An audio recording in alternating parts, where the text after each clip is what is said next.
Ferrari are under huge pressure to resolve their reliability issues and keep the title races alive at the US GP after imploding during the Asian flyaways, according to this week's F1 Report guests. Lewis Hamilton and Mercedes have their first opportunities to wrap up the Drivers' and Constructors' Championships at the Circuit of the Americas following Ferrari's woes in Singapore, Malaysia and Japan.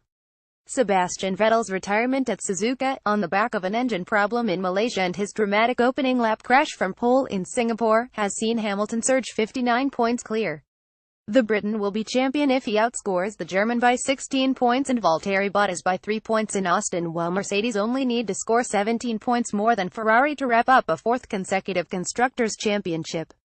Result: Hamilton will be champion if Hamilton wins, Vettel 6th or lower, Hamilton 2nd, Vettel 9th or lower, and Bottas doesn't win, Hamilton 3rd or lower. Title race goes to Mexico. How the World Championships can be won at USG. Vettel's spark plug issue in Japan was the fourth engine problem to strike Ferrari in the last two race weekends, and Reuters F1 correspondent Alan Baldwin isn't confident the Scuderia will have solved their problems.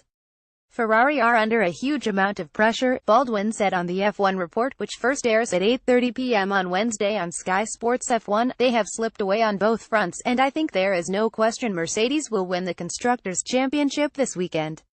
Ferrari's Sebastian Vettel struggled in the Japanese GP before having to retire his car to leave a huge dent in his World Championship hopes. Ferrari's Sebastian Vettel struggled in the Japanese GP before having to retire his car to leave a huge dent in his World Championship hopes. I think the driver's title will go down to Mexico, but I'm getting prepared for Lewis to win it this weekend because the way the last three races have gone, it could easily be that Ferrari have another problem.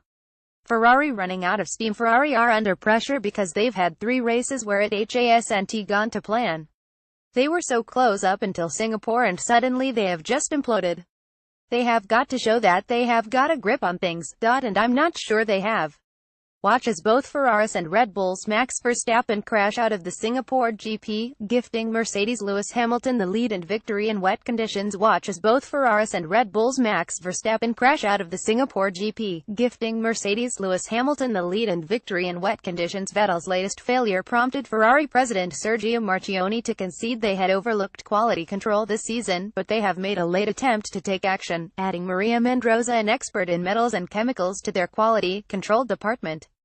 The Times motor racing correspondent Rebecca Clancy joined Baldwin and Natalie Pinkham on the show, and she expects Ferrari and Vettel to keep the drivers' title battle going for at least another week.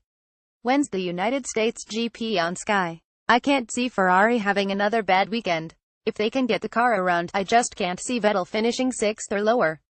They should be competitive again, she said. At the last race in Japan it was a 52-pound spark plug that caused the problem. They just won't allow that to happen again. They've brought in a new designer who is helping behind the scenes to get them back on track after three poor races. I fully expect Lewis to win this weekend. He's won the last three US GPs and Mercedes are absolutely brilliant around the Circuit of the Americas, but I can't see the title being won this weekend. Don't miss the F1 Report US GP preview on Sky Sports F1 at 8:30 p.m. on Wednesday as F1 journalists Alan Baldwin and Rebecca Clancy join Natalie Pinkham in the studio to look ahead to the potential title decider in Austin. Comment below to get involved in the debate, but please adhere to our house rules. If you wish to report any comment, simply click on the down arrow next to the offending comment and click report.